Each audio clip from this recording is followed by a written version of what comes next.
Duduk.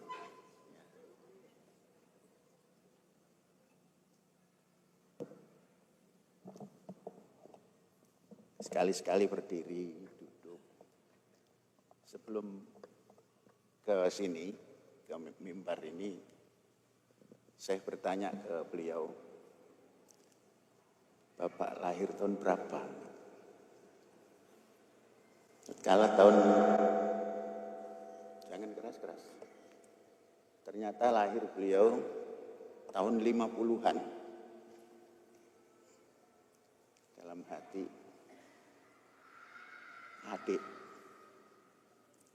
Umurnya adik. Ya, karena saya lahir 40-an. Tapi tatkala cerita, beliau bercerita tentang sekolah dulu. Saya ingat sekolahnya sekolah rakyat. Cuma lebih maju di kampung Syekh daripada kota Yogyakarta. Apa contohnya? Beliau SD Yogyakarta, kota besar, kota pelajar. Tapi mempelajari bahasa Indonesia di kelas 4 SD, yang dulu SR. Bukunya sama, bahasaku.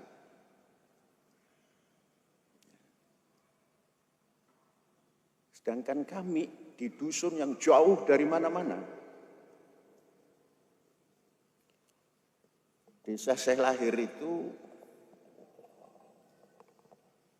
kalau diukur di lingkaran sini, nggak ada ukurannya. Memang tempat para pejuang, konon. Tapi desanya dijadikan buangan air Kali Solo oleh Belanda. Sehingga sampai tahun 81 ada untungnya kepala desa ketika itu menginstruksikan terlalu lama kita tidak mengikuti Golkar. Sekarang ikut Golkar saja supaya ada perubahan. Itu kepala desa. Ternyata kepala desanya itu ya orang tua kita. Di saat itu baru ada listrik masuk. Kemudian jembatan Sungai Solo yang menghubungkan Sedayu dengan Gresik baru dibangun. Tapi bahasa Indonesianya sudah bagus sekali. Karena kelas 3 sudah diajar bahasa Indonesia.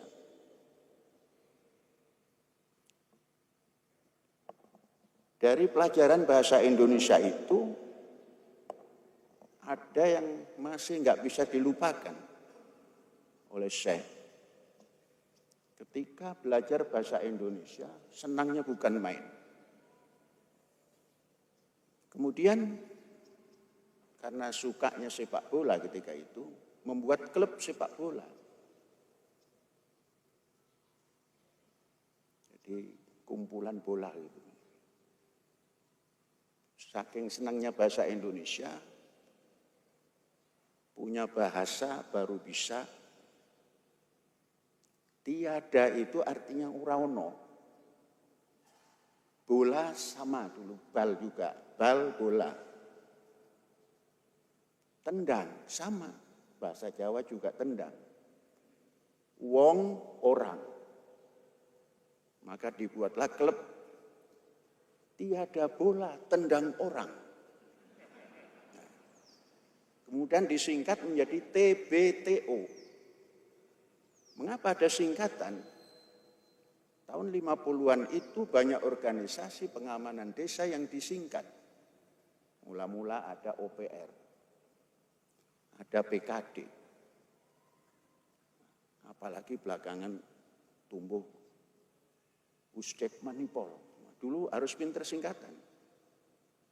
Kemudian macam-macam singkatan Bung Karno dulu disingkat. Kemudian setiap pertandingan itu membuat undang-undang sendiri. Tapi disepakati oleh kawan-kawan itu. Desa kami menyatakan kalau diundang pertandingan semua harus berbahasa Indonesia. Kalau tidak berbahasa Indonesia, kami tidak mau. Ini dilala itu tanpa disangka. Sekecamatan, ibu kota kecamatan itu ada 5 desa, SR-nya cuma 1. Kumpullah di pemuda-pemuda anak sekolah SR itu, mau pertandingan. Apa syaratnya? Pakai bahasa Indonesia. Wah, aku belum bisa. Harus bisa. Wasitnya siapa yang bisa bahasa Indonesia? Mengapa? Dulu wasit itu rebutan, siapa yang badannya besar jadi. Kemudian pemainnya nggak usah 11, ada 15 ikut. Pokoknya sama, 15 lawan 15. Jadi yang terbesar itu yang mewasiti. Terjadilah perubahan-perubahan kebahasaan di zaman Prodese. Tahun 55 itu, 57, semua sudah kalau tampil ke depan itu berbahasa Indonesia. Senangnya bukan main. Orang tua mengatakan, orang tua-tua, bukan orang tua syekh, wis iso cara Melayu. Gak ada dulu bahasa Indonesia. Padahal itu bahasa Indonesia. Orang tua-tua mengatakan cara Melayu. Mengapa bahasa itulah yang digunakan seperti tadi diterangkan lingua franca di pasar-pasar. Sesungguhnya tidak di pasar pun itu namanya bahasa pasar. Artinya bahasa yang dipakai oleh penguasa, oleh masyarakat, oleh kalangan bawah. Maka dinamakan bahasa pasar. Al-lughah al-mustarakah. Lingua franca.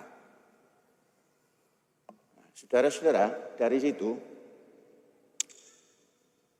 ternyata Indonesia itu luar biasa. Ada tadi Bapak bahasa nekat juga, bahasa Jawa juga ada nekat. Pada tahun 57, sedang santer-santernya senang bahasa Indonesia, ada kiai. Kiai itu paman sendiri, namanya Kiai Amarna. Itu menerjemahkan kalimat syahadat itu, yang lain-lain, anyekseni insun. Ing setuhune, ora ana pangeran, angin Allah. Itu terjemahan umum. Ini kiai yang sang paman ini, menerjemahkannya beda. Nekataken ingsun. Nah, dikaitkan dengan bahasa Indonesia nekat. Bahasa Jawa juga nekat. Nekat itu mobil jalan cepat, kita juga nekat itu namanya. Udah jangan terlalu diterjemahkan macam-macam. Mobil jalan, kita merasa kuat nekat, mati kan? Itu nekat. Iki kenapa kiai kok menerjemahkan nekataken ingsun. Ingsun itu bahasa Jawa yang tidak digunakan hari ini. Kepada Bapak kita bicara. Karena kiai di sana kalau belum dapat izin bicara, dilarang dulu bicara. Pak, bahasa Indonesia nekat itu wani nabak gerobak. Dulu zaman gerobak belum ada mobil. Cikar, gerobak ditabrak itu nekat, Pak. Lah ini kiai, Mbah Yai Amar, kok nerjemahkan nekat? Nah, diskusi terjadi. Inilah yang namanya al-ikhlas. Jangan dipikir apa lagi. Yang penting yang namanya ilah itu ya Allah. Gitu. Nekat saja, jangan pakai perhitungan lagi. Nah, yang tanpa perhitungan begitu dalam menerjemahkan syahadat ini, inilah orang yang ikhlas. Oh begitu ya, ikhlas itu nekat ya. Oh bukan ikhlas itu nekat. Terjemahan, jadi diskusi lah. Ternyata dari kecil itu selalu bertanya, mengapa bahasa nekat kok dipakai dasar kehidupan beragama? Nekataken ingsun. Nekat, sudah nekat bahwa Tuhan itu Allah. Kalau ada yang mempengaruhi kuburan atau ini, wes, kono nekat sudah lah, itulah al-ikhlas kata kiai. Kalau gitu ikhlas itu nekat, oh seje mana, beda lagi. Nah, tatkala perbedaan itu belum diskusi, saya sudah meninggalkan kampung. Jadi kampung saya tadi itu sangat apa namanya ya, kampung namanya, tapi nggak ada ukuran di sini. Tapi disukai banyak orang. Orang tua saya itu pelopor Partai Masyumi dulu. Bapak pasti kenal Masyumi. Atau tidak kenal karena Masyumi bapak besar sedikit sudah dibubarkan. Mungkin bapak masih di SD, Masyumi sudah bubar. Tokoh Masyumi yang dari Jakarta, padahal di ibu kota kecamatan itu ada rumah bagus-bagus. Tapi milih desa yang orang tua tinggal. Kami tidak kenal lantai berubin. Lantai di kakek semen saja tidak kenal. Lantainya itu, ibu suka menyiram pagi dan ngeprek begini supaya halus. Jalan tidak kenal jalan aspal. Musim panas ngebulnya sampai masuk ke kamar tidur. Karena di sana kapur. Batunya batu kapur. Kalau musim hujan becek, tapi beceknya tidak seperti becek di Indramayu sini tanah. Di sana lumpurnya adalah kapur yang kena hujan. Jadi hanya lumpur putih saja. Tapi tokoh dari Jakarta suka tidur di rumah orang tua. Mengapa? Karena tidak susah mencari kolam renang. Ini kalau dibahasakan hari ini, tentu di rumah saya ada kolam renang gitu kan.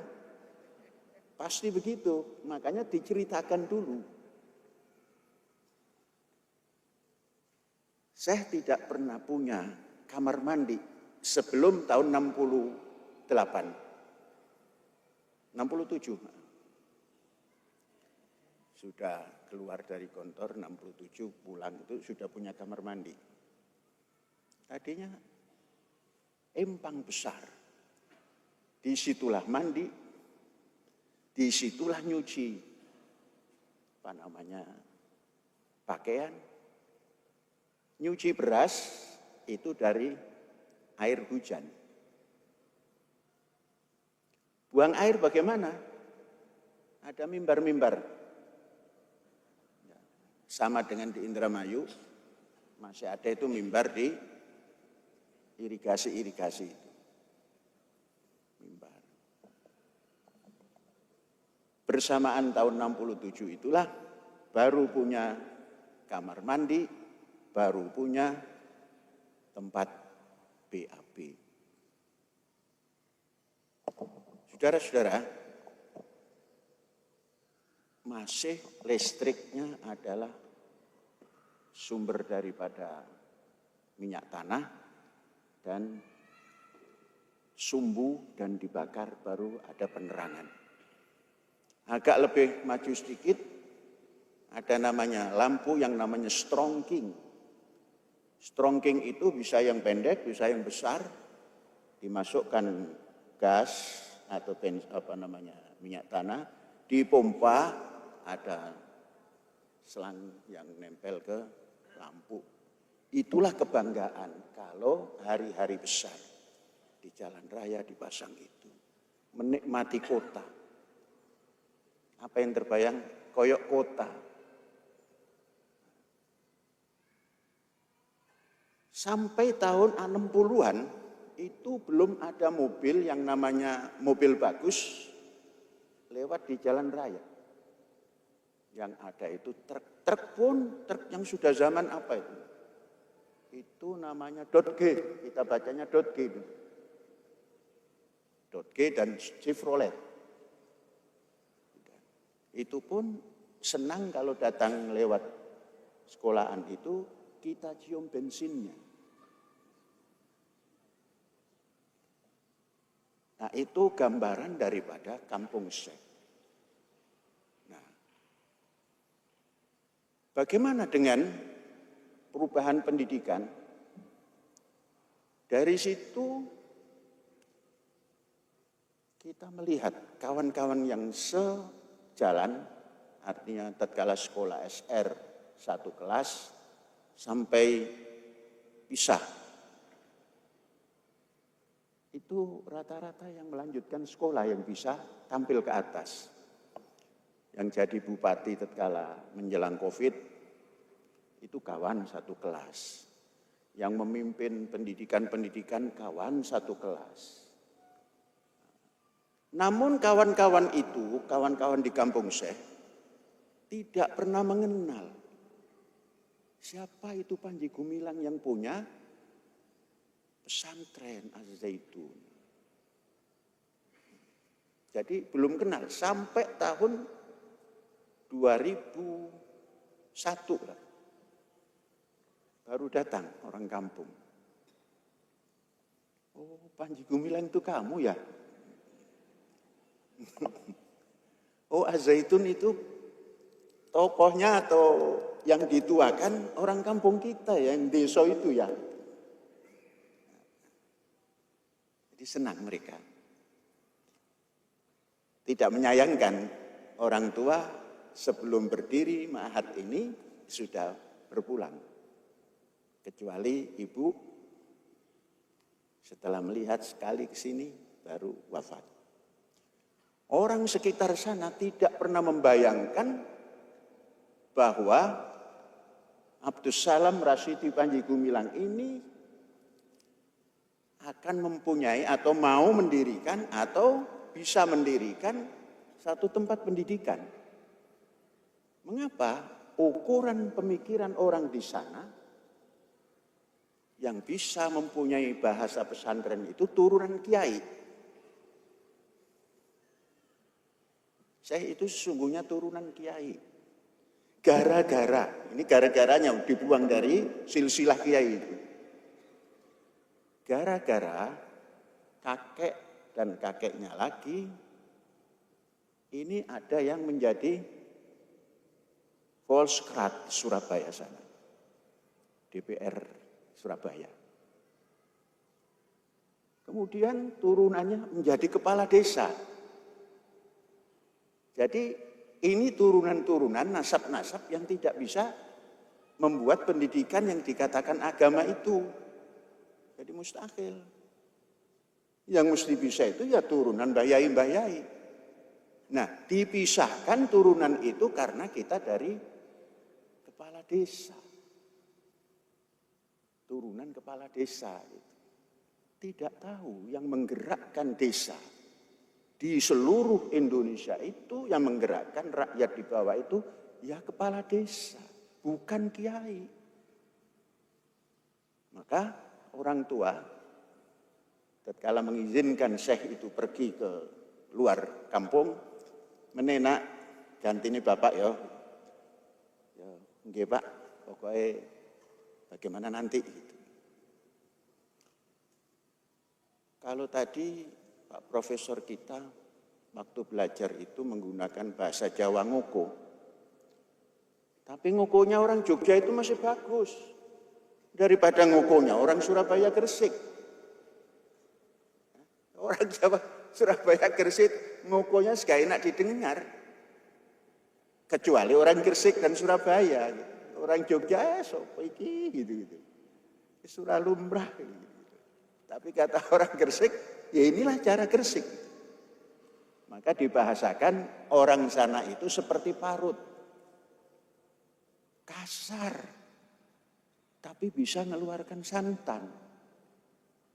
Maka di lingkungan sana yang mendirikan Nahdlatul Ulama itu hilang sekarang dari catatan sejarah Nahdlatul Ulama. Orang kampung Syekh yang namanya Mas Kumambang, namanya Kiai Fakih. Mengapa hilang? Pendiri itu, pendiri. Sekarang dihilangkan. Yang disebut itu hanya satu, dua, yang satu nasab. Ternyata setelah saya selidiki, anak dari Mbah Buyut kita ini, yang tadi kita terangkan tentang bahasa nekat, itu membaca kitab yang katanya Wahabi. Ini kiai pendiri Nahdlatul Ulama. Kok anaknya bisa Wahabi? Konon, entah Wahabi itu apa gitu ya. Pelan-pelan nyingkir, sampai sekarang tidak ada bekas. Padahal pendiri diklaim oleh yang lain. Kemudian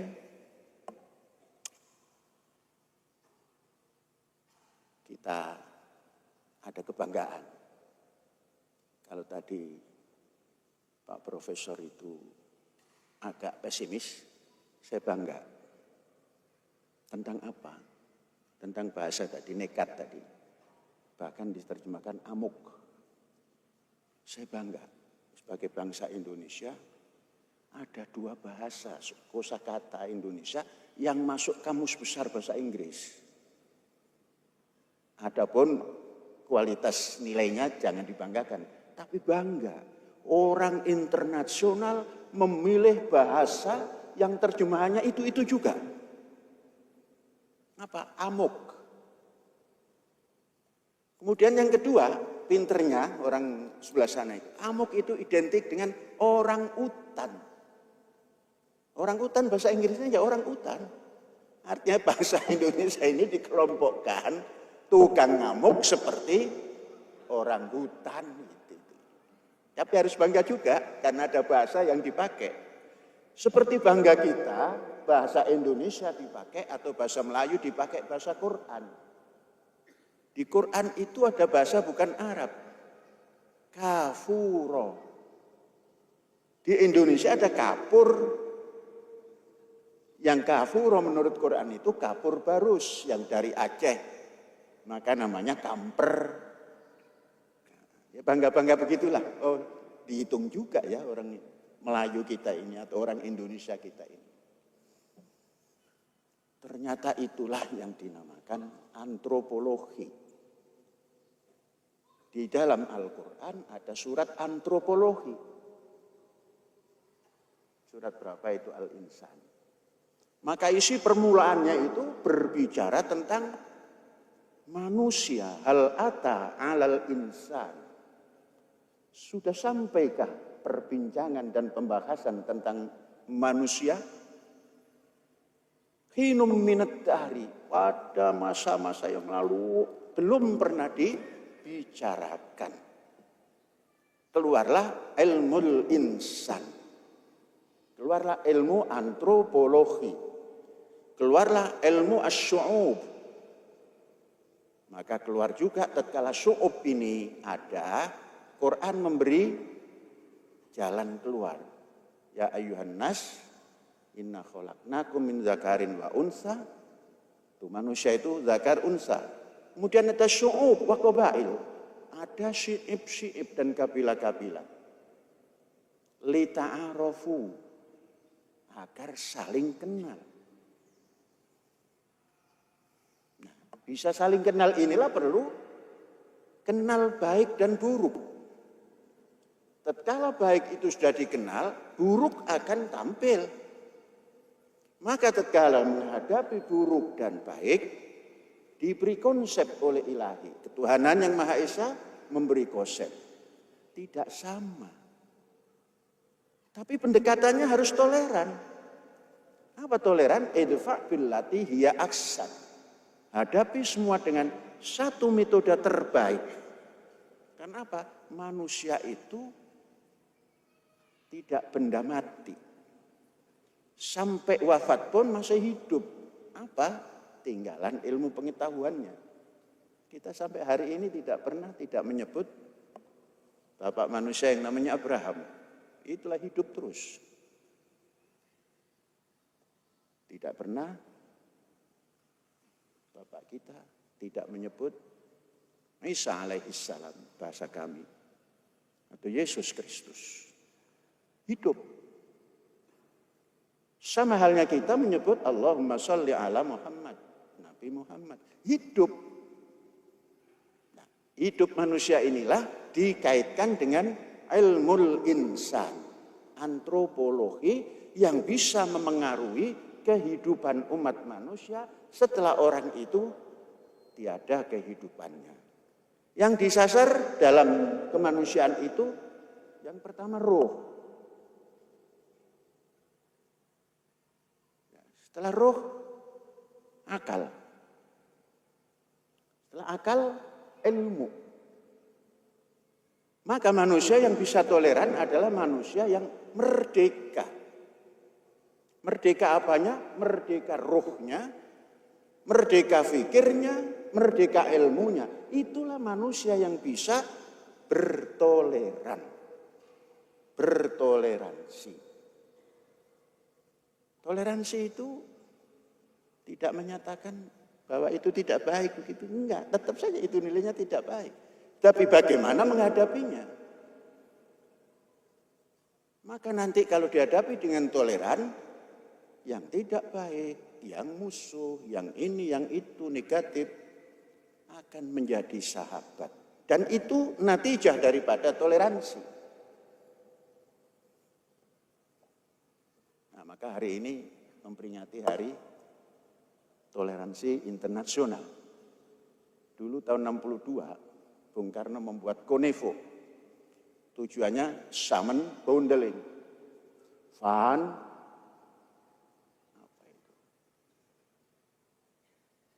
Samen Boundeling, van internasional, revolusioner, krachten, menghimpun kekuatan revolusioner internasional. Nah, kita sekarang sama. Bung Karno mengatakan itu kita rubah sedikit. Samen Boundeling. Kita hidup bersama untuk membundel. Membundel itu mengikat dengan kuat. Van internasionaling untuk tingkat internasional. Toleransi, krachten, kekuatan yang toleran. Mari ini kita bundel. Maka orang Jawa, nggak tahu di Jogja ya, Jogja kan pertaniannya sempit. Jawa Timur pertaniannya luas. Orang panen diikat. 1 rinci dan 2 rinci digabung. Itu namanya satu apa begitu. Digabung lagi menjadi satu apa namanya? Agem. 2 agem digabung lagi menjadi gedeng. 150 gedeng namanya seamet. 100 gedeng namanya sebundel. Jadi bundel itu luar biasa. Kumpulan daripada itu bundel. Maka dia katakan Bung Karno Samen Boundeling. Nah, kita juga ngikuti Bung Karno. Coba Bung Karno revolusioner krachten, kita toleransi krachten. Kekuatan yang toleransi. Tatkala menerangkan toleransi, kita di kampus ini tidak pernah mendefinisikan yang sulit. Kita definisikan yang gampang diingat, gampang dilaksanakan. Nahniyah kalau bahasa Arabnya. Atau gatherness. Kalau apa namanya diterjemahkan gotong royong barangkali terlalu Jawa. Sudah. Gatherness, kebersamaan. Dari sinilah kita bangun toleransi itu. Toleransi itu tasamuh. Tasamuh memberi hak siapa yang punya hak. Menghormati hak siapa yang punya hak. Tasamuh orang Arab mengatakan. Dan konon menurut teori tasamuh ini Nabi kita Muhammad SAW dan juga para nabi yang lain itu diutus ke dunia untuk menciptakan tasamuh. Toleran. Apakah toleran itu membiarkan yang tidak pas? Oh enggak, karena ujungnya nanti yang tidak pas itu tahu diri. Karena akan mengenal dasar utama. Coba Ustadz Sanusi, cangkir kopi itu taruh di sini, bukan untuk diminum tapi untuk contoh. Cangkir kopi. Nah, yang sampean suguhkan tadi, taruh di sini. Untuk contoh, bukan untuk diminum.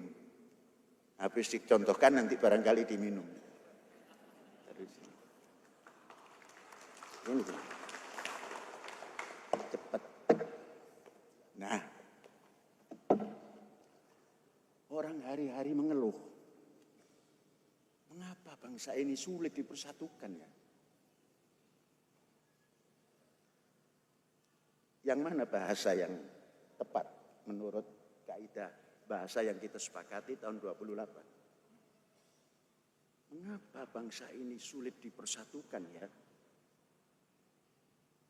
Satu lagi keluar. Mengapa bangsa ini sulit disatukan ya? Mana yang lebih tepat kaidah bahasa Indonesia yang baik dan benar? Disatukan atau dipersatukan?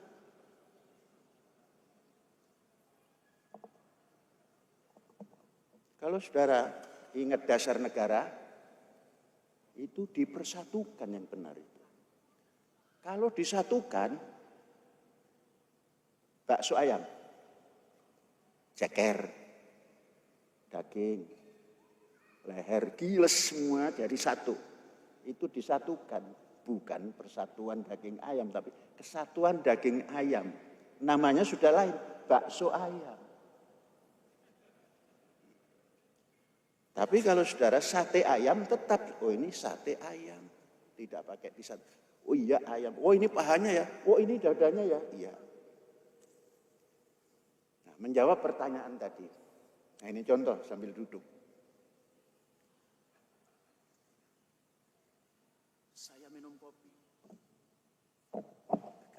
Kalau contoh harus ada contohnya gitu kan.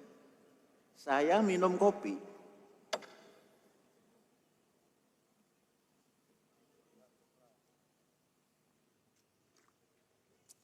Anget, bagus.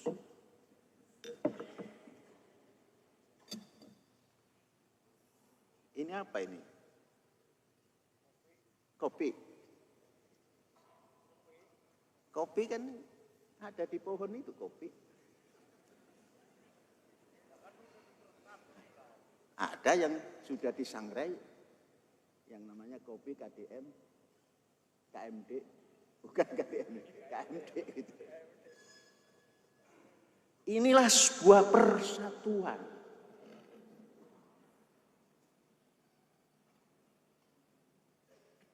Karena prinsip utamanya adalah kopi, maka dikatakan saya minum kopi, bukan saya minum cangkir. Tapi kopi yang sudah diseduh panas, diamparkan, saya tidak bisa minum kopi.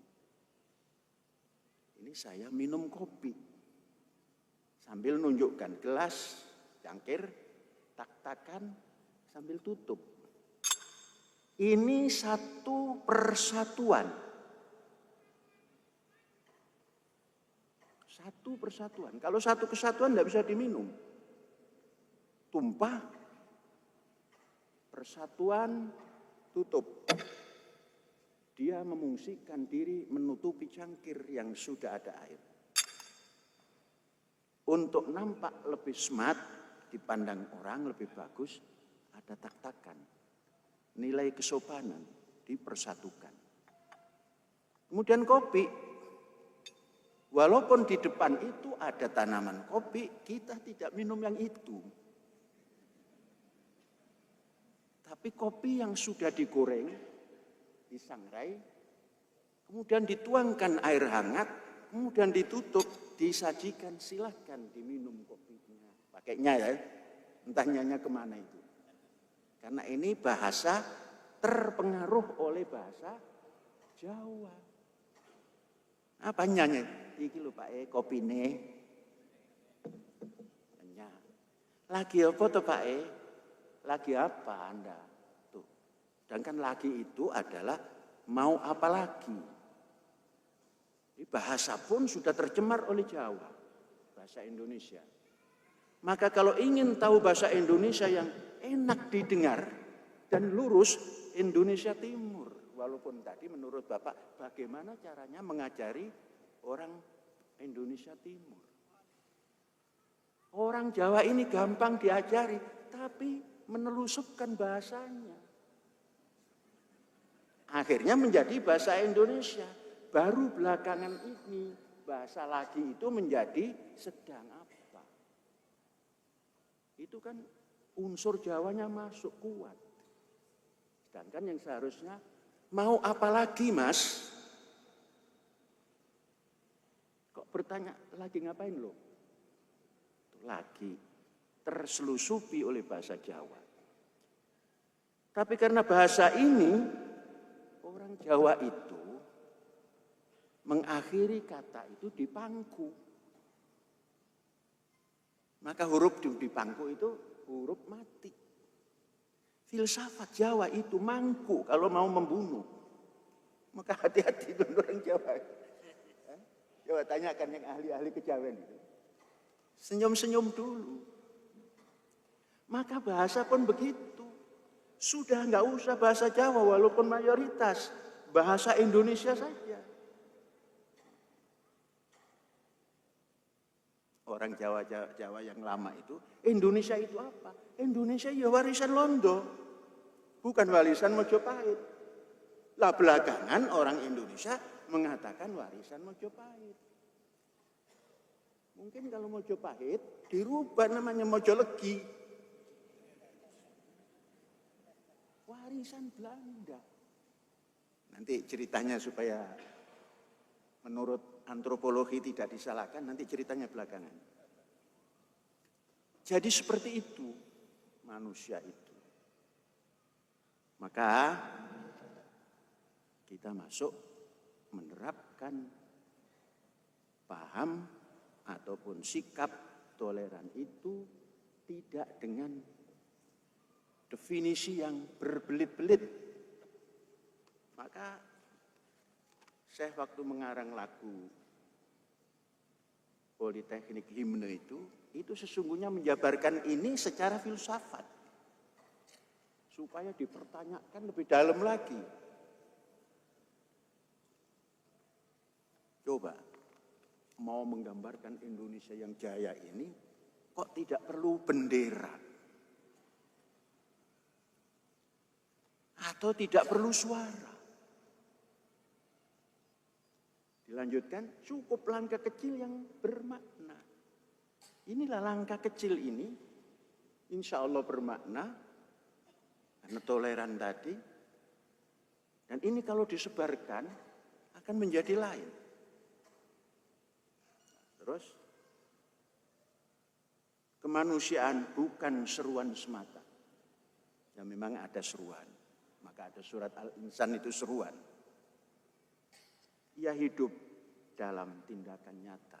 Kemanusiaan itu ada di hidup kehidupan yang nyata ini. Maka menanam kesadaran. Bangsa Indonesia ini satu kesadaran yang belum. Pada dasar negaranya Persatuan Indonesia. Tapi prakteknya negara kesatuan. Coba ya pikirkan itu. Ini para filosof pikirkan. Dasarnya negara persatuan. Tapi dikumandangkan negara kesatuan. Kesatuan ini kalau dibuang sudah nggak punya makna.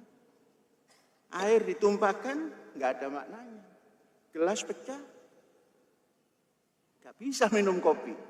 Tapi tatkala ini, masih walaupun agak dingin ini kopinya, masih saya minum kopi. Nah, gitu. Ini karena persatuan. Kalau kesatuan kata kopi, saya nggak mau. Saya adalah kopi. Kata tutup, untuk apa nutupi yang panas? Saya membakar diri saya. Kata gelas, apaan loh? Kopi itu panas-panas dituangkan ke air. Nah itu bahasa sini. Jadi aing mah hanya tempat yang panas-panas. Untung telek. Terus tak-takan. Dasar. Saya hanya dipakai tak-takan. Tapi kalau sudah jadi persatuan, minum kopi. Nah di kita semua pakai begini Pak. Ini minum kopi, monggo dicobi. Monggo kopi ini pun. Nah, supaya bisa merasakan kopi dingin gitu. Nah inilah persatuan. Saudara-saudara sekalian, mari kita meraba diri, menyadari apakah ini penyebabnya. Persatuan Indonesia kok menjadi kesatuan Indonesia. Maka dulu ada Aceh ingin merdeka.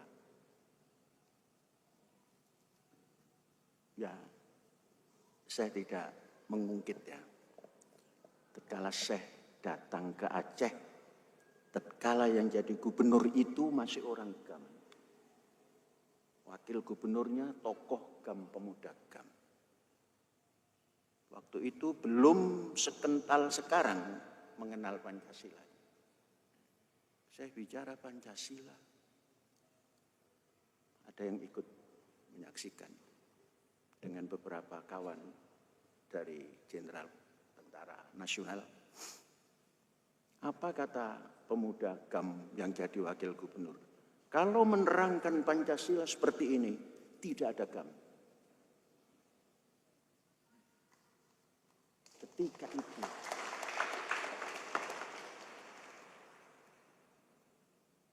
mengapa kita tanya begitu? Saya diajari Majapahit. Tatkala kursus itu apa dulu? P4 itu. Penataran Pancasila diajari Majapahit. Yang semua tidak bisa membuktikan di mana letaknya. Bagaimana bisa bersatu dengan tokoh dari Sunda itu diajak perang. Datang melamar, sampai di sana diperangi sampai mati habis. Tidak bisa mempersatukan. Persatuan Indonesia hilang. Sampai sekarang, trauma secara antropologis manusia Sunda belum bisa dihapus. Karena ada perang Bubat. Bapak bisa masuk ke Bandung, cari jalan Hayam Wuruk, enggak ada. Padahal Hayam Wuruk mau jadi mantu ketika itu. Apalagi jalan Gajah Mada. Andainya Gajah Mada itu tidak dipakai untuk simbol PM, polisi militer, maka tidak ada itu di Bandung Gajah Mada. Karena Gajah Mada itu polisi militer, simbolnya Gajah Mada, ya di sana ada Gajah Mada. Tapi jalan tidak ada, trauma. Apa bisa disatukan? Harusnya persatuan. Kalau dasarnya persatuan, segalanya persatuan. Itu kalau ikut dasar Pancasila. Nah, ini kita tidak maksakan, tapi diskusi. Mengapa pendidikan kontemporer itu intinya adalah menanamkan kesadaran. Kesadaran apa? Satu, kesadaran filosofi. Jadi semua yang terdidik ini jangan asal baca buku kemudian selesai. Tanamkan kefilosofian Anda agar bisa bertanya mengapa, bagaimana, untuk apa, dengan bahasa bagaimana. Itu kesadaran pertama. Kesadaran yang kedua, sadar ekologis.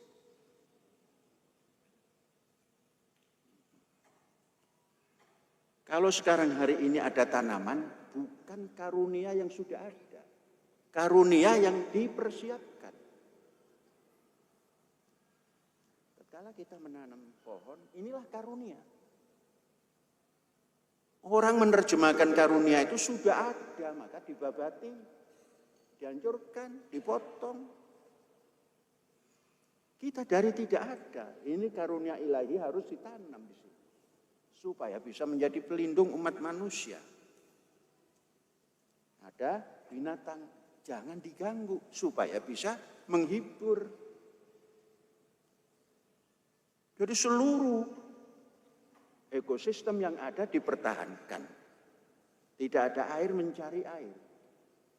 Bukankah dahulu ada cerita bahwa Abraham, bunda pertama, ya bunda yang kedua namanya Hagar, mencari air itu.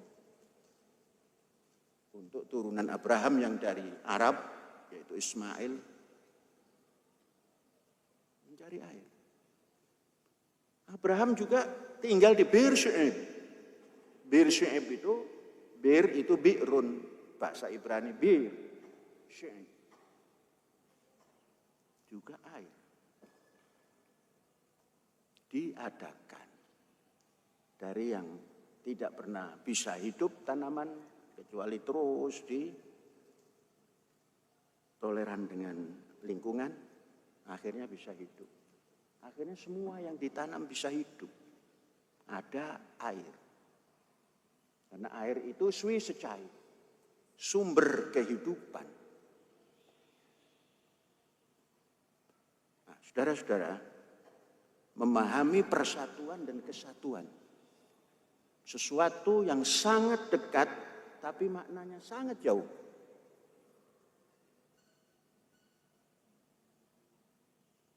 Nah, maka yang bisa kita pegang hari ini, mari samen, boundeling. Nah, mari kita ikat.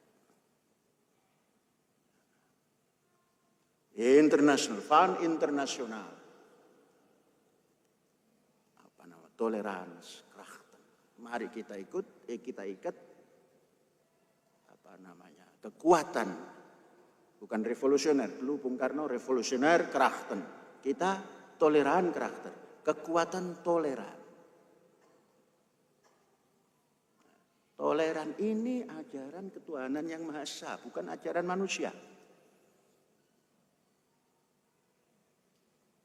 Manusia yang lepas daripada ilahiyahnya akan tumbuh yang macam-macam. Maka persatuan Indonesia dilandasi oleh ilahiyah. Toleran, landasannya ilahiyah. Buah dari memahami ilahiyah. Kemanusiaan yang adil beradab dari ilahiyah. Jadi ilahiyah ini apapun bentuk atau manifestasi daripada ajaran ilahi ini dipahami oleh umat manusia, semua membawa kebaikan. Semua menciptakan toleran. Dan membentuk kepribadian. Kepribadian itu bahasa Arabnya syakhsiyah, personality. Syakhsiyah ini dibentuk oleh suluk, namanya manusia berakhlak. Bukan terus yang dinamakan akhlak itu NDP-NDP keterlaluan. NDP-NDP itu perlu. Bahasa Jawa NDP-NDP itu, ya inilah susahnya di Indonesia kan. Kata kiai yang ngajari syekh dulu, ibadah itu NDP-NDP nang pangeran gitu. Artinya sangat tawaduk kepada Sang Pencipta. Lah ini jangan diterjemahkan akhlak itu ndp kepada sesama. Artinya meletakkan dirinya rendah, yang lain tinggi. Sehingga murid itu dipaksakan untuk macam-macam. Ada yang di kita juga kalau ada murid nggak cium tangan katanya dicoret merah itu absennya. Kalau masih begitu namanya tidak toleran. Murid itu haknya ingin tahu. Kalau ada guru yang mengajar, muridnya tentrem semua nggak ingin tahu, itu gagal. Guru yang paling bagus ada guru yang banyak diserang pertanyaan oleh muridnya. Itu kesadaran filosofi, bisa bertanya. Kalau zaman Syekh waktu kecil, orang tua Syekh itu, ojo kakek takon, gitu. Jangan banyak tanya. Kenapa Bu? Nanti kamu tahu sendiri. Oh iya, itu jalan keluarnya. Artinya kamu cari sendiri. Ada yang lain. Yang banyak tanya itu orang Yahudi. Ya pinter, orang Yahudi pinter-pinter karena banyak nanya. Maka di sekolah internasional yang tidak di Indonesia yang ada kelompok Yahudi, tidak ada murid yang bernasab Yahudi duduk di belakang. Semua berebut duduk di depan.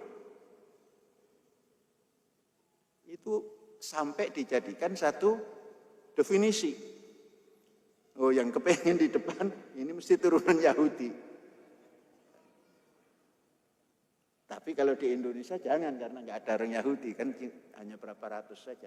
Oh, ini mesti keturunan orang yang ingin pinter. Satu, anak kita sering ingin duduknya di belakang. Sampai ada ini, katakan ini semacam pesta kan, pesta ilmu. Mangga dipayun. Gak mau duduk di depan padahal datang duluan. Di belakang. Kenapa? Supaya gak disuruh nanya.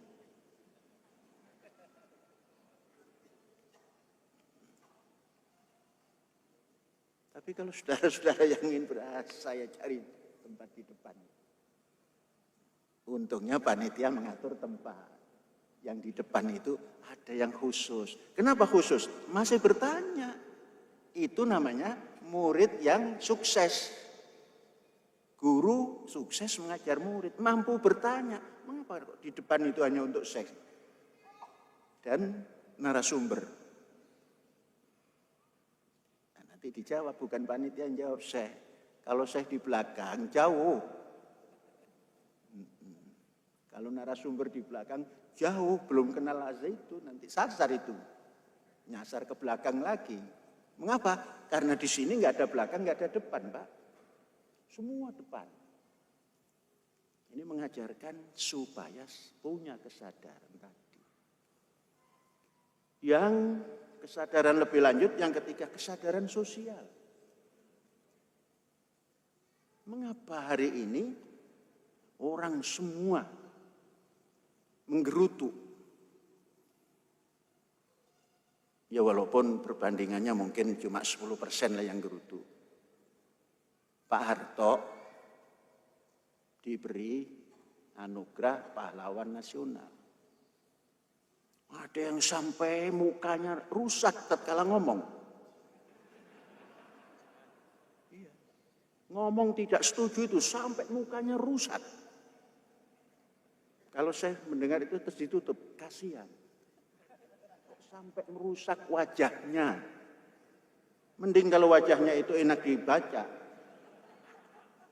Sudah nggak enak dibaca, rusak omongannya, Masya Allah.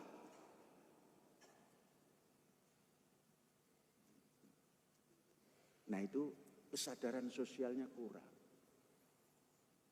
Orang itu kan harus menimbang. Toleransi itu kan menimbang. Idfa' billati hiya ahsan. Tampilkan yang terbaik saja. Enggak usah cerita yang jelek-jelek ini.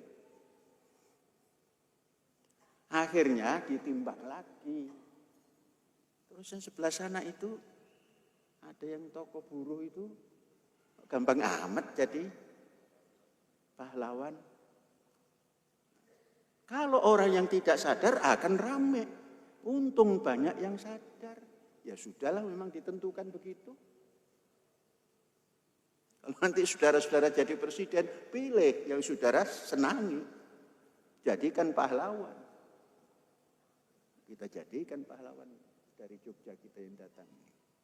Kalau saudara jadi presiden, saya usul, jadikan pahlawan.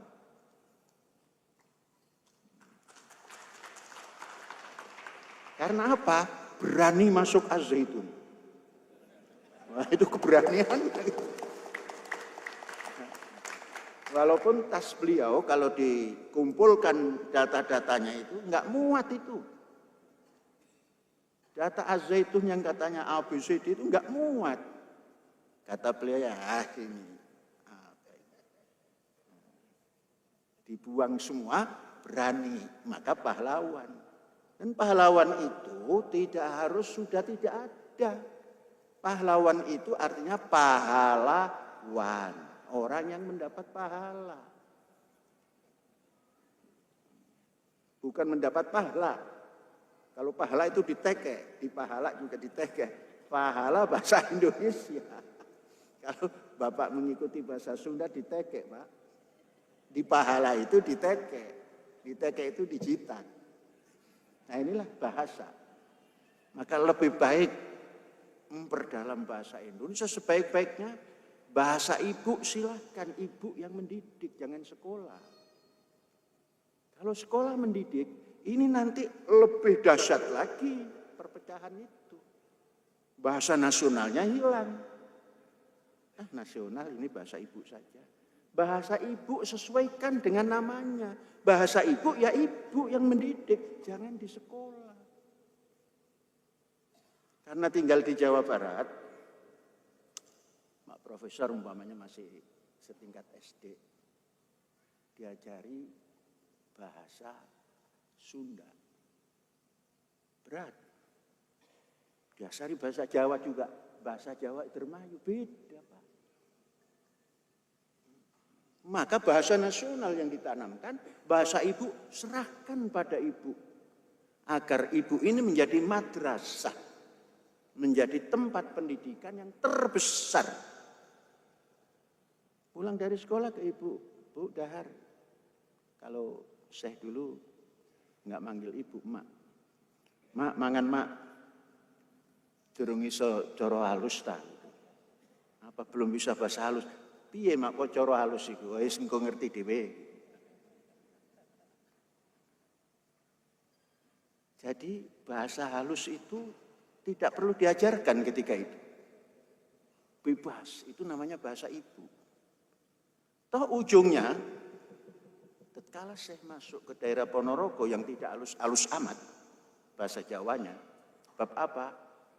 Sudah bahasa halus, manggil bapaknya itu masih kowe.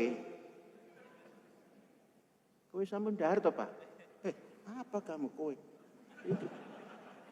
Iki wong kene Mas, duduk wong Surabaya. Tambah lagi kalau kedengaran orang Jogja, kowe iku anake kethek. Nah, kenal itu baru bisa bicara bahasa halus.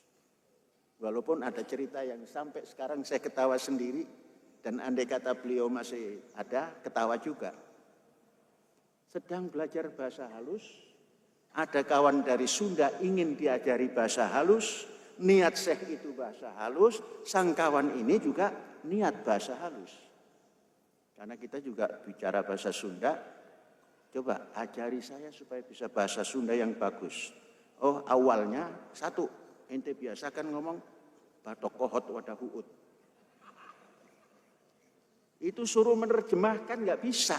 Pokoknya itu nanti halus kamu. Tapi ini bukan balas dendam ya.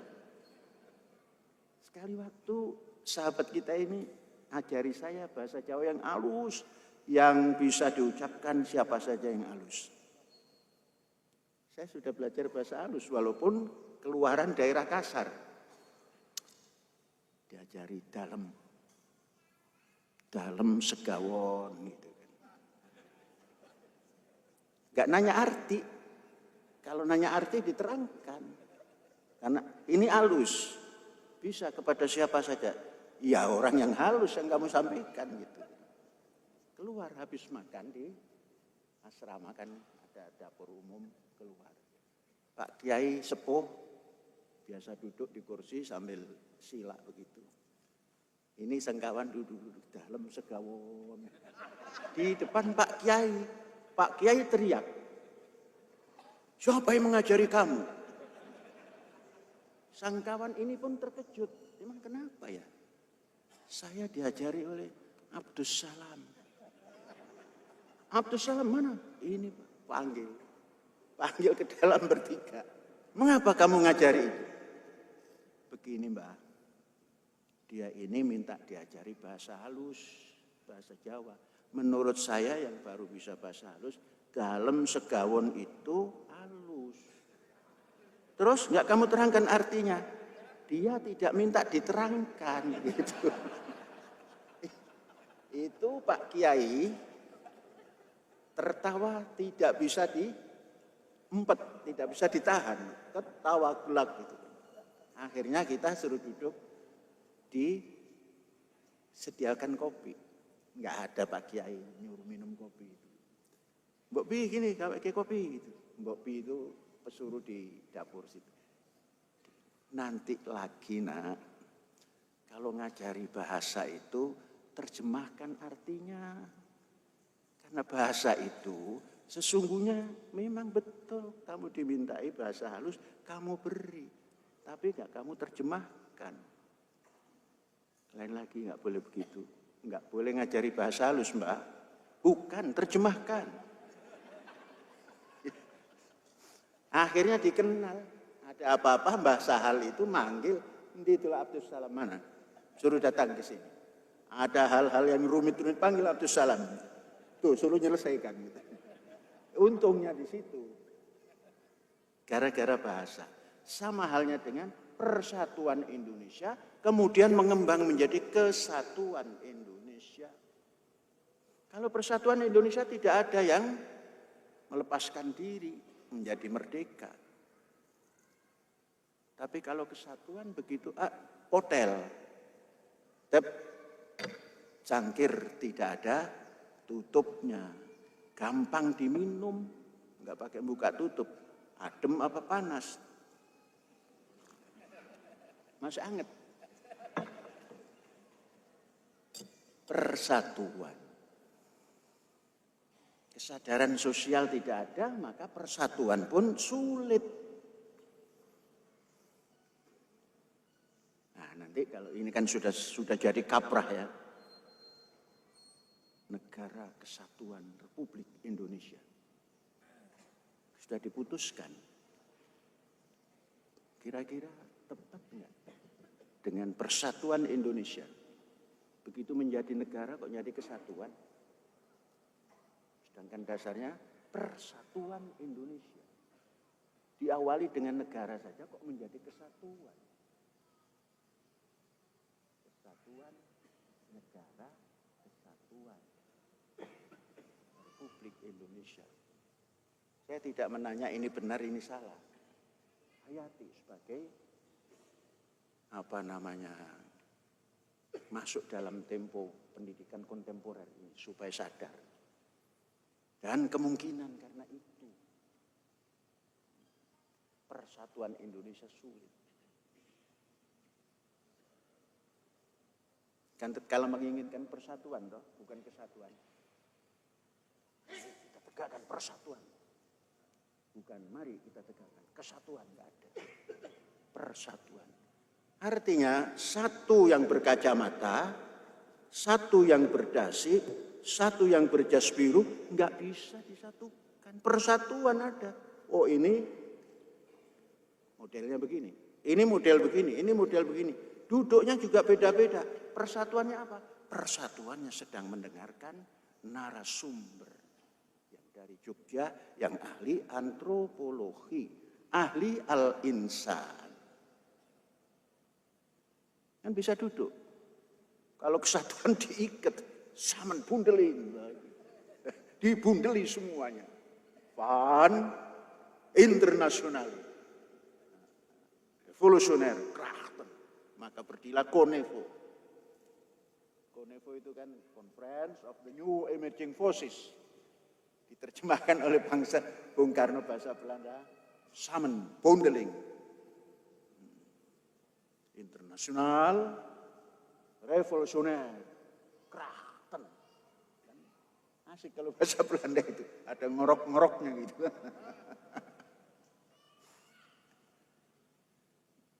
Ya ini supaya bisa kita sadar. Di sini tajuknya menanam kesadaran, menumbuhkan kemanusiaan. Kami mendirikan Politeknik, Pak. Terus membuat himne dan mars. Himnenya berbunyi, judulnya menanam kesadaran, menumbuhkan kemanusiaan.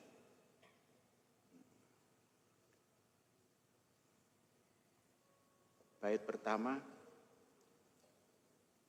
dalam diam, bumi bicara. Bumi ini diam tapi bicara ini. Bumi bicara. Tentang luka yang tak disapa. Bumi ini sedang luka, tidak ada yang mau nyapa. Manusia berjalan tanpa arah. Membawa bayang. Lupa cahaya. Lupa cahaya berarti sudah ada cahaya, dilupakan. Apa yang dilupakan? Persatuan Indonesia. Itu cahaya untuk menciptakan Indonesia maju. Bingkisannya kesatuan. Gampang pecah kalau kesatuan itu.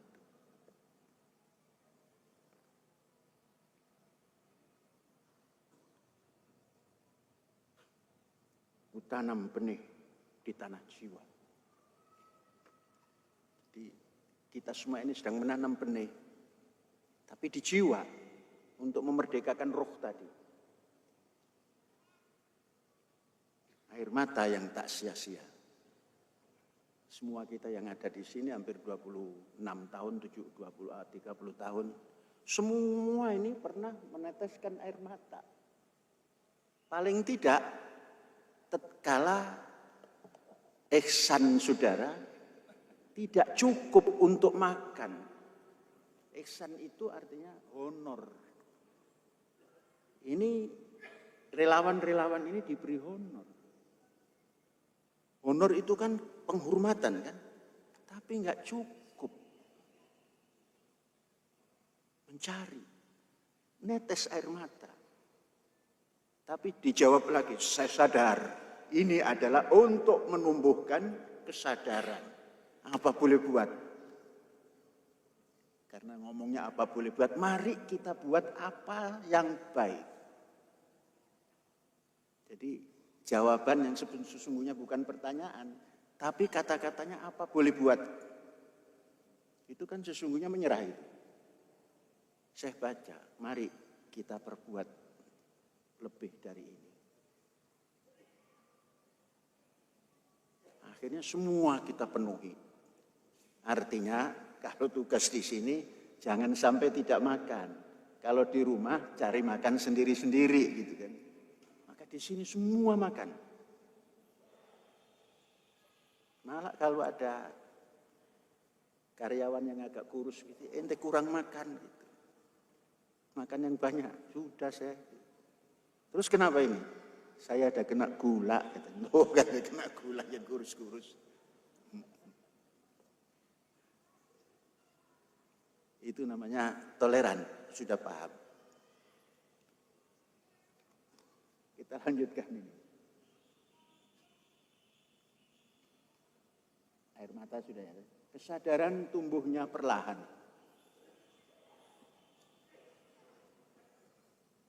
tanaman, kalau kita tata dari sejak awal, itu akan bisa menjulang tinggi. Tapi sangat perlahan. Orang sadar juga begitu, sangat lahan. Tapi pasti, itu yang kata orang slow but sure. Pelan tapi meyakinkan, itu kesadaran. Kalau kesadaran cepat datang, cepat hilang. Ya, bagus, siap. Besok ditanya mengapa. Yang lupa lah yang ini. Yang kata beliau tadi, sen kanan belok kiri. Iya tapi tidak. Yang gitu saja kok nanya saya, kan begitu nanti. Ditanya sana, ditanya suruh nanya. Itu namanya kesadaran yang belum tertanam. Tapi perlahan-lahan insya Allah sadar. Walaupun sudah lepas dari jabatan. Menembus gelap menuju harapan. Kesadaran itu segelap apapun hilang gelap. Harapan tumbuh. Pohon kesadaran menjulang tinggi. Kalau kita tamsilkan apa yang kita tanam, kita tidak menyangka bahwa pohon yang kita tanam itu bisa besar. Karena menyiramnya 24 jam. Saking tidak ada airnya. Ini dari pohon fisik. Apalagi pohon kesadaran. Ternyata saya mengukur, tidak diukur panjangnya. Pak Habibie tatkala menanam, saya mengawasi begini, Pak Habibie menanam, sejengkal yang ditanam. Sekarang berpuluh-puluh kali lipat tingginya Pak Habibie. Dan kita abadikan. Itu simbol pohon kesadaran. Andainya kita tidak nanam, tidak ada apa-apa di sini.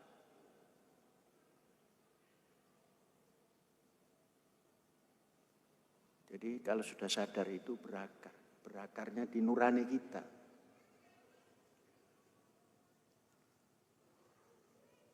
Daunnya rimbun. Kalau kesadaran manusia, daun rimbun itu artinya membuahkan cinta sesama. Kalau pohon memberikan oksigen. Dan ujungnya pesannya, tak perlu bendera atau suara. Menegakkan begini kok nggak perlu bendera. Kita sudah punya bendera. Merah putih, sudah. Yang lain-lain tak perlu itu, maksudnya begitu. Bendera kita merah putih saja. Suara A, E, U, Indonesia Raya, 3 stansa, itulah suara kita. Jadi tak perlu suara yang lain.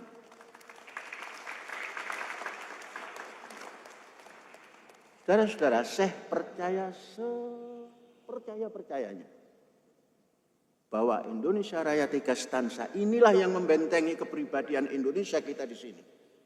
Inilah yang bisa mewujudkan Pancasila. Sehingga saudara duduk ribuan orang mendengarkan narasumber, satu orang pun tidak ada yang bergerak untuk lari. Semua mendengar. Saudara bisa membayangkan yang seperti ini di luar? Bisa membayangkan, tapi tidak bisa menemukan. Mau duduk, harus ada amplop.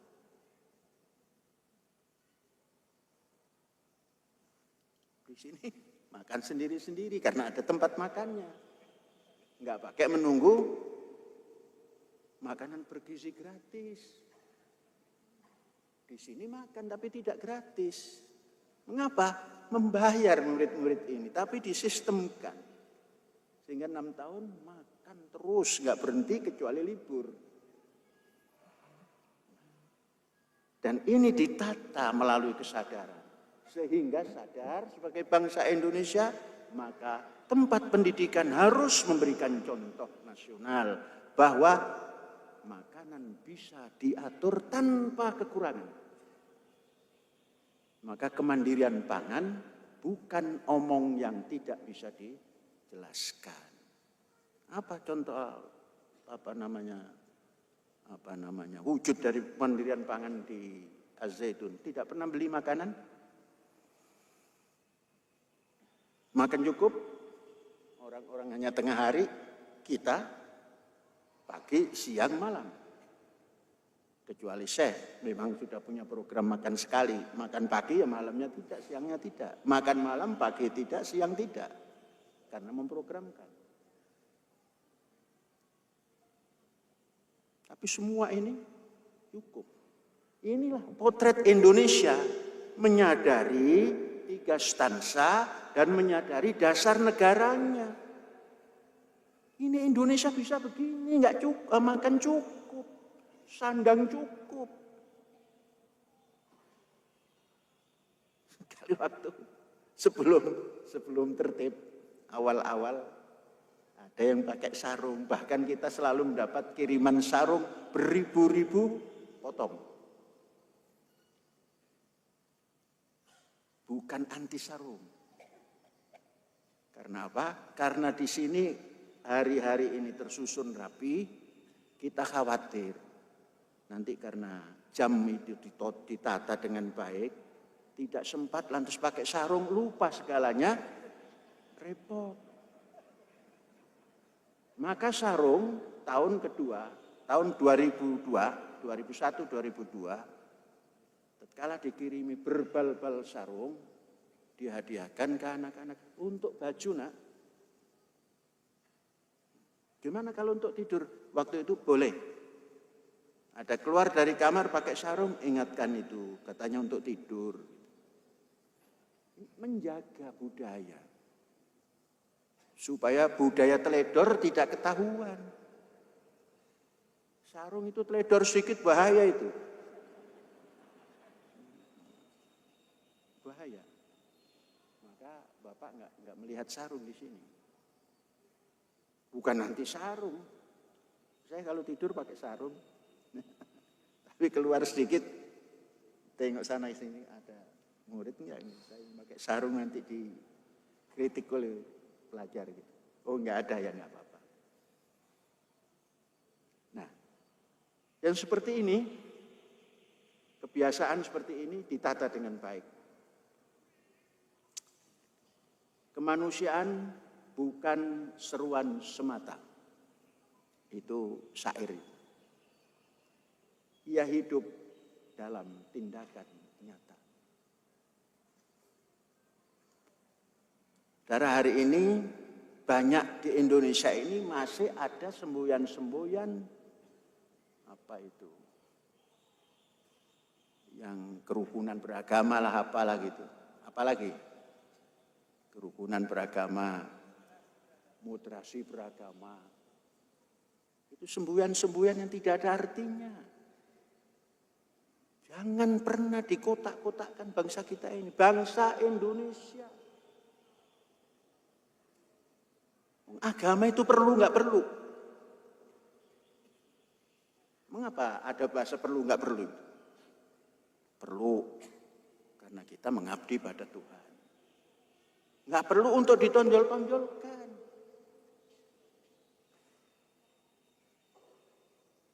Kalau kita tonjolkan, narasumber kita nggak mau duduk di masjid ini. Karena ini bukan masjid tempat pertemuan. Sesekali dipakai sujud gitu. Maka kalau masjid kan harus menghadap kiblat sana, Pak. Ini menghadap kemana-mana boleh. Nah, ini tandanya ini bukan berfungsi masjid. Tatkala kami sholat, ya tidak boleh, tidak mau begini, Pak. Wong sholat menghadap sana saja dianggap dikatakan sesat. Ya, karena ada wanita di sampingnya. Jadi ini multifungsi. Bapak tidak akan melihat masjid mana yang nabuh kelonengan itu. Terus sambil nyanyi, di zaman berjuang. Neng nong neng gung, neng neng nong neng neng gung. Haram, Pak. Kata orang yang mengharamkan.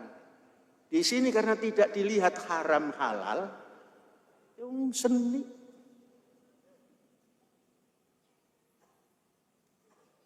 Maka bahasa Jawa itu harus dikoreksi. Air yang dibuang dari badan dinamakan seni. Sawek seni. Tuh, menghormati. Buangan air dari badan saja dikatakan seni.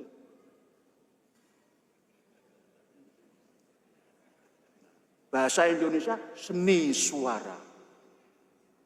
Enggak najis. Kalau seni yang dihormati tadi, najis cuci baik-baik. Kalau ini seni yang bermakna bahasa Indonesia, seni suara artinya art. Kalau sudah art, enggak ada pakai dihukumi. Kecuali berpolitik. Kalau art itu enggak berpolitik. Tapi art menjadi politik kalau dibawa orang yang berpolitik. Kesini mau nyanyi apa saja boleh. Lagu Yahudi yang orang paling tidak suka di sini dinyanyikan. Dan yang menyanyikan, ini yang duduk di depan ini menyanyikan. Kok bisa? Ya denger awalnya.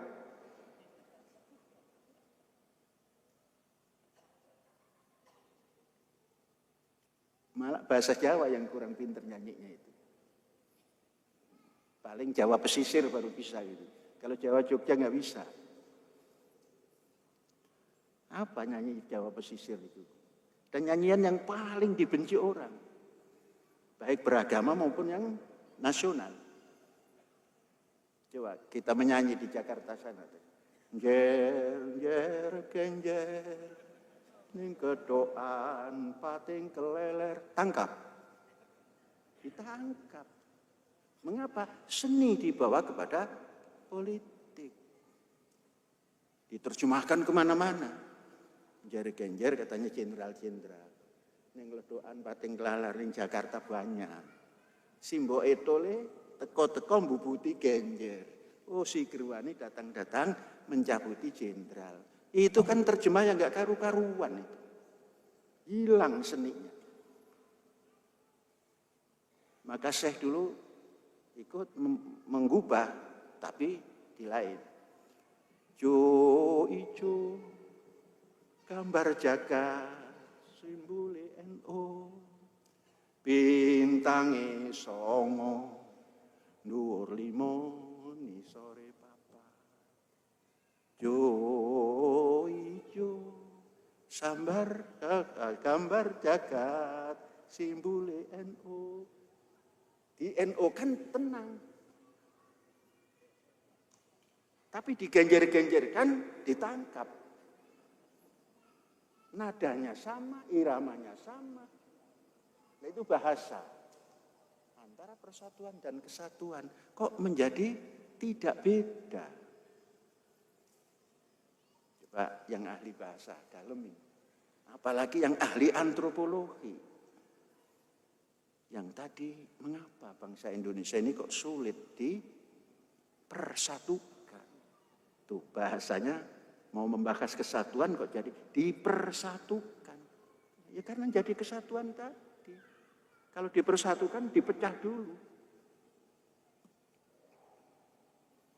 Dan kan lagunya kan dari Merauke sampai ke Sabang berjajar pulau-pulau sambung menyambung menjadi satu, tidak ditempelkan, disambung-sambungkan.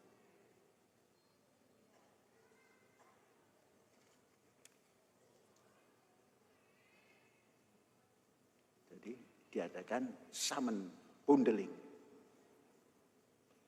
Satukan. Persatukan. Persatuan itulah Indonesia. Maka referennya di sini, ref Politeknik kita, warganya cerdas, berkarya bersama, membangun negeri dari pulau ke pulau. Tidak pernah diratakan satu konsolidasi pulau. Nggak ada itu. Mau dijadikan seperti Amerika Serikat. Harus diadakan konsolidasi. Apa konsolidasi? Didatangkan beku banyak-banyak diratakan, tutup. Bukan begitu. Kita menyambung politeknik ini nanti membangun negeri dari pulau ke pulau. Makanya ada cita-cita mengusulkan ke negara, Pak Profesor 45 diajak berunding untuk membangun pusat pendidikan per daerah. Mengingat pulau-pulau yang 6.000 yang dihuni oleh bangsa Indonesia ini belum bisa dijamah oleh pendidikan. Oh, nanti diadakan pendidikan yang kekinian. Internetnya dimasukkan, internet pendidikan. Sudah katanya dijamah tiap hari saja, masih di sekolah negeri tumbuh itu yang namanya gerakan teror. Sekolah negeri itu. Begitu masuk teror itu mau dikatakan teroris boleh, tapi teror itu teror, menakutkan. Karena tumbuh dari sekolah negeri, diam semua. Seakan-akan yang punya label teror itu pendidikan yang seperti begini ini.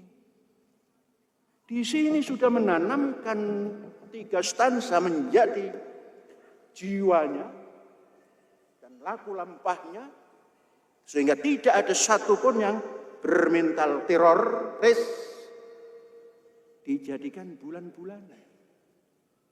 Tuhan Maha Esa menunjukkan tanda buktinya. Hei bangsa Indonesia, telunjukmu taruh di matamu sendiri, di Jakarta, di sekolah negeri. Yang umur anak itu baru 17, menciptakan sesuatu yang bisa mengakibatkan teror dan dia jadi teroris. Mengapa bisa masuk? Anak sekolah yang kelasnya diliburkan. Masuk ke kelas membawa ransel besar, membawa senjataan itu, senjata tidak benar. Keamanannya enggak curiga. Entah enggak curiga, entah diizinkan. Menanam bom 7. Oh, bukan bom alat peledak, membunuh kan, merusak. Tatkala ada di SMA negeri tidak dikatakan bom. Tatkala ada di dekat, ya katakan gereja, walaupun meletup sedikit bom. Enggak fair. 7 dirakit, ditanam sampai meledak satu persatu, enggak ada yang tahu. Kepala sekolah tidak bertanya, kamu nak libur kok datang? Isi tasmu itu apa?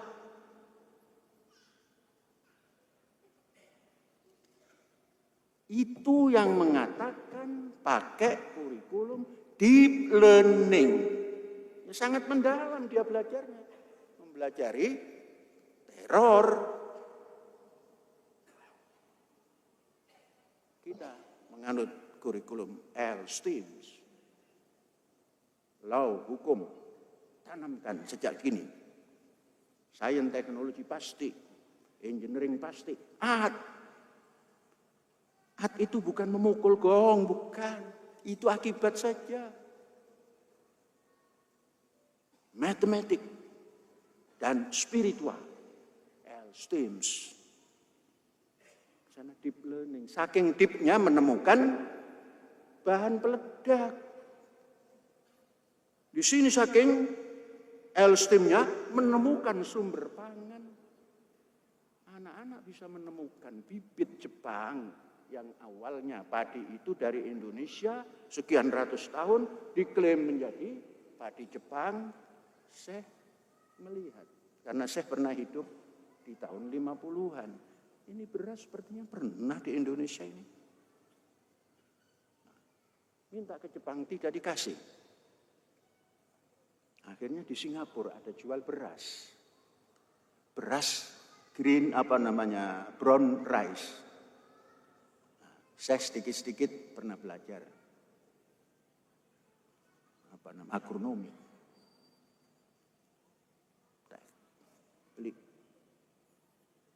beli 1 kilo saja. Dites, tumbuh. Beras kok bisa tumbuh? Anak-anak kelas 12, 11 yang menjalankan ekstrakurikuler, teliti nak, caranya begini, diteliti. Berhasil, baik, enak, lebih enak dari yang dari Jepang. Mengapa? Di sini tempatnya. Itu narasi yang dari Jepang itu, ini harus ditanam di ketinggian sekian, ini pupuknya ini. Singkirkan itu. Itu buatan mereka, buatan kita buat. Hitung, ketinggian kita berapa? Di atas laut 35. Bisa enggak saya kan ini ratusan di atas, bahkan ribuan. Setiap tanah itu bisa ditanam, kecuali yang tidak menanam. Begitu kita tanam tumbuh. Tatkala tumbuh sudah gembira, pasti berbuah. Karena apa? Kita sudah pernah belajar. Orang-orang sufi nanam pasti keluar buah. Dan tidak mungkin kita tanam beras kok keluar jagung, tidak mungkin. Ternyata bagus. Berapa nak tumbuh dari 1 biji? Ada yang 30, ada yang 20. Catat baik-baik. Berapa nak 1 malai? Apa itu malai saya? Malai itu ulen. Ulen itu yang tempat tinggalnya sang gabah. Oh itu namanya malai ya. Berapa bulir? Apa bulir? Bulir itu biji gabah yang nempel. Dihitung semuanya, ternyata melebihi yang di Jepang. Yang di Jepang dengan begitu penataannya hanya menghasilkan 4 ton. Di kita lebih dari 4 ton. Ini nak bukti bahwa dulu di Indonesia ini pusat bibit makanan.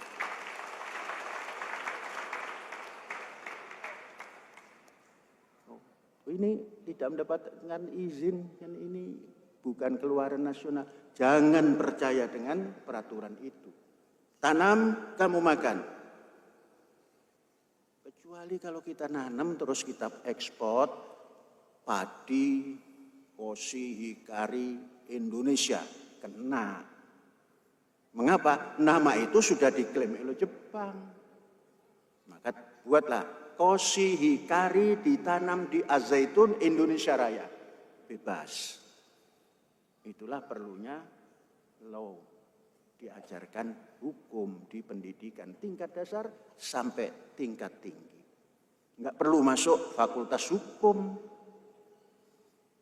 Adapun kalau menjadi hakim, menjadi yang urusan hukum, sekolah ke fakultas hukum. Jadi pertanyaan-pertanyaan tadi sedikit-sedikit dijawab dari Mars ini. Ujung daripada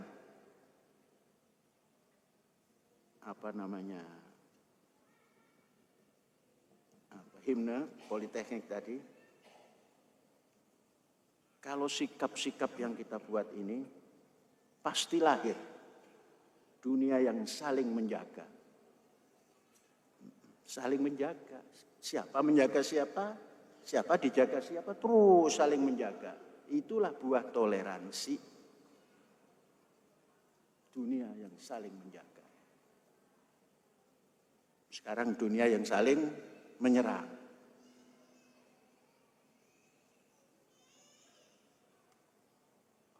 Ya, ini ngikuti Pak Profesor saja. Pak Profesor ahlinya di antropologi. Kita di sini tidak punya keahlian antropologi, cuma membaca surat antropologi. Menurut terjemahan, al-insan itu ilmu insan, ilmu antropologi. Ilmu syu'ub, ilmu antropologi. Dan dilaksanakan. Maka di sini apapun, siapapun boleh hidup. Apa itu adalah alam dan siapa itu adalah satu daripada alam.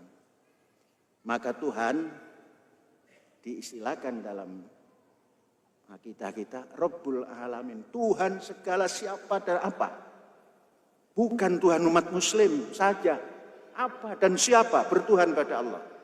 Itu toleransi, sikap. Maka jangan pernah beda-bedakan, oh ini Tuhan Islam ini, Tuhan Nasrani ini, Tuhan Buddha ini. Enggak. Rabbul Alamin, itu yang diajarkan. Puji Tuhan. Tuhan segala macam. Sampai anjing itu Tuhannya kalau ditanya, Allah, apalagi manusia.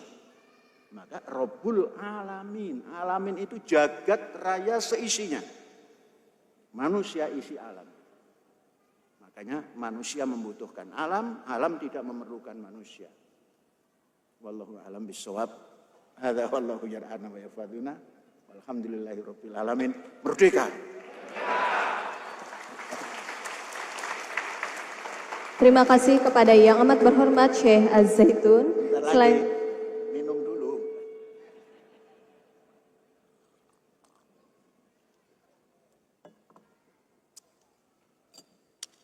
Kemarin perut saya terasa senep. Tahu senep nggak? Macam ada yang nusuk. Kalau saya tidak toleran, dibiarkan saja.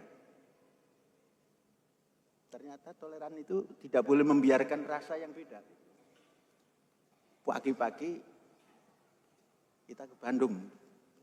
Saya itu punya langganan berobat itu di Rumah Sakit Boromius. Dulu pernah dikritik orang. Itu ada salibnya. Dan namanya Santo Yosef. Padahal Santo itu Sayyid Yusuf gitu kan. Kita bilang penyakit tidak beragama, juga obat tidak beragama, rumah sakit juga tidak beragama, yang beragama manusia. Sudah, kenapa? Awalnya dikritik. Karena kemana-mana saja, di Jakarta, di mana pulang ke Boromius kalau menanyakan kesehatan. Walhasil pagi kita datang. Oh, harus di apa itu? Di USG. Wah, seru ini. Nanya ala dokter yang mau USG itu. Apa keluhannya, Pak? Saya tidak mengeluh. Cuma ada yang aneh. Ini rasa seperti ditusuk-tusuk. Oh ya, lama digosok-gosok gitu. Apa hasilnya? Nah, saya tulis nanti tanya ke dokter. Ternyata suruh nunggu sampai jam 2 katanya. Nah, sudah rumah kita jauh, pulang saja gitu. Di pertengahan jalan ditulis informasinya. Tidak ada apa-apa, semua baik. Adapun yang tadi Bapak rasa itu namanya nyeri otot perut. Tidak perlu obat. Tuh kan, kalau tidak toleransi ya biarin aja. Ya toleransi justru bertanya, ini apa? Tambahan, boleh ditutup. Sudah nggak pakai salam lagi, teruskan. Ini tanggung dihabiskan dulu. Selanjutnya serah terima cenderamata dari Bapak Dr. Haryadi Baskoro MA Hemhum kepada yang amat berhormat Syekh Az-Zaitun.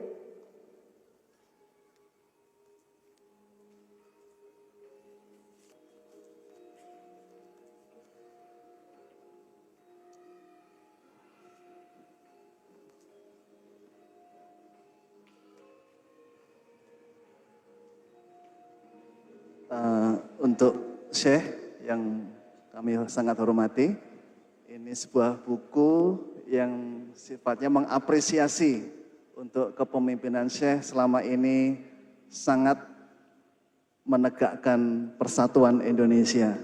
Karena itu judulnya adalah Menjadi Indonesia di Mahat Al-Zaitun.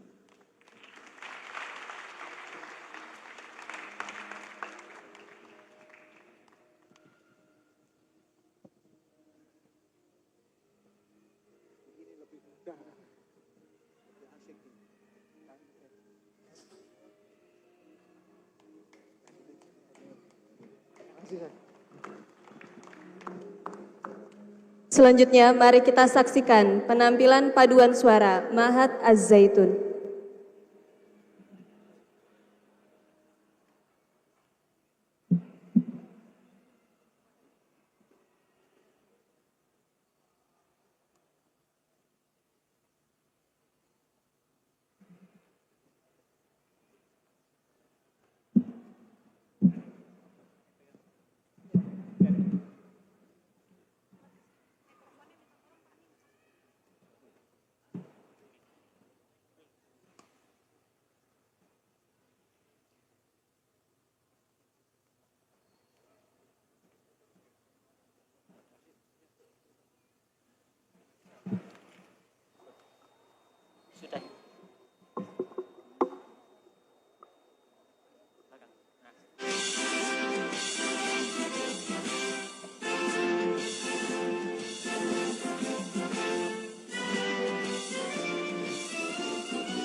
Mahat Az-Zaitun kebanggaan kita, saat ilmu Allah perintah manusia, saat menempa manusia bertakwa, hidup rukun aman sentosa, adil makmur damai sejahtera, demi kejayaan umat Islam sedunia.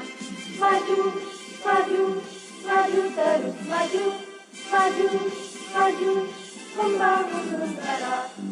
Putri Zaitun kebanggaan kita, penerus perjuangan harapan negara.